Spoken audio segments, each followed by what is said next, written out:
I really want to welcome our speaker for today, Nilüfer Devecigil. I'm really excited to share the findings from my research today with you. To start, I'd like to give you some background about me and my study. I'm a play therapist, and in my play therapy sessions, there were times when I felt my clients were reenacting experiences from their times in the womb or even before that. In some sessions, it was almost like I was witnessing their birth. But I faced a challenge, of course, when I tried to convey this experience to others. The issue I faced was a gap in the existing literature. Yes, play therapy is widely recognized for its healing potential, but what exactly is it healing? We often attribute it to the therapist's presence, empathic listening, and these elements are indeed crucial. But what are the dynamics at play? Research typically involves therapist interviews or input from teachers or parents. However, imagine trying to directly ask a 3-year-old, what did therapy heal for you? It's not that straightforward. Another area that piqued my interest was infant colic. My own daughter went through a period of colic in her first 3 months. And as a mother who experienced that challenging time, I couldn't help but wonder the concept of unexplained crying in infants. So I thought, why not let children, this 3.5-year-old children, tell us why they cried during their first 3 months. Let's ask them, because during play therapy, they can regress and share what happened to them.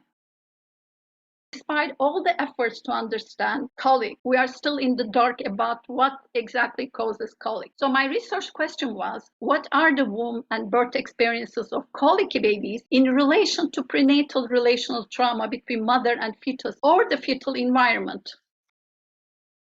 In a comparative study, we worked with a total of 23 children, including 13 without colic, 10 with colic, all of whom completed 10 sessions of video recorded play therapy. Our team consisted of 5 therapists and 2 co-researchers to prepare the therapists for a modified experiential play therapy, because I wanted to have the mothers in the sessions as well. We conducted a 2-day training session, and of course I did weekly supervision and all the others, to support the therapist. But the therapists were blinded to whether the children had colic or not. Each therapist set specific intention for the child each session. Right before the session, the intention that was like an essential part of my research, to explore their womb and birth experiences. And the therapy sessions lasted 35 to 40 minutes with both the child and their mother present, followed by 10-minute interview sessions with the mother afterwards.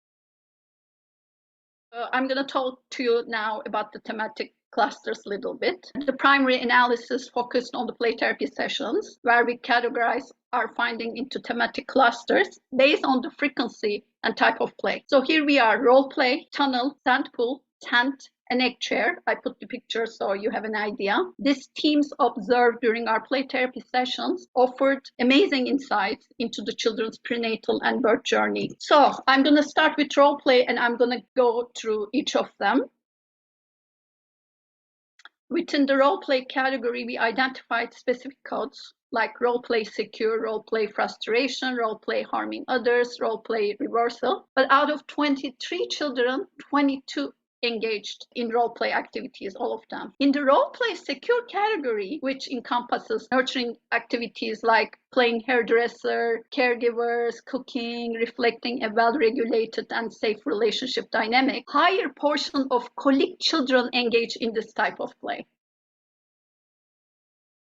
Tunnel play, this is another team. 18 children, 7 having colic, 11 without, played tunnel play. Inside the tunnel, they engage activities like moving fast, slow, stopping, waiting, wearing the tunnel like a necklace, jumping on it, placing animals inside, balls, cars. In the easy passage play, colic children had slightly higher participation rate.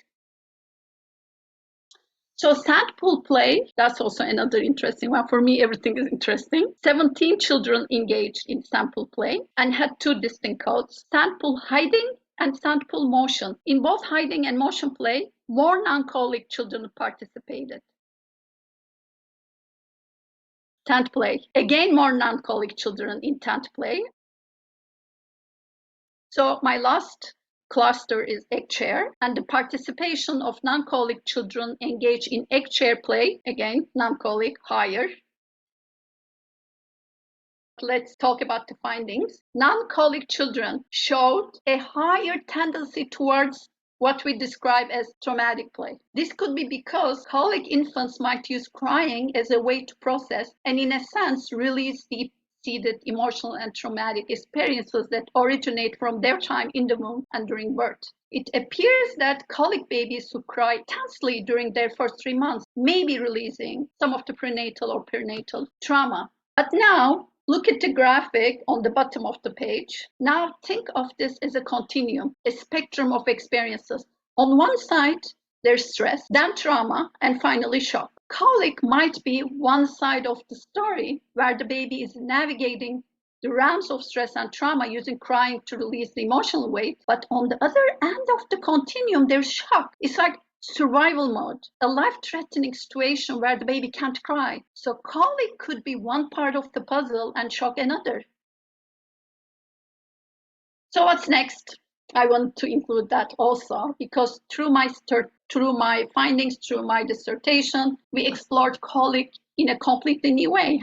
Even my committee members were a bit shocked, with the results. I think they were expecting the opposite. So through the lens of prenatal and birth trauma, we looked, and what we discovered, colic could be a natural release mechanism for accumulated trauma, allowing these babies to express their distress early on, which seems to spare them from reenacting these traumas later in life. Importantly, those with a supportive present mother during birth and early infancy experience even fewer signs of trauma.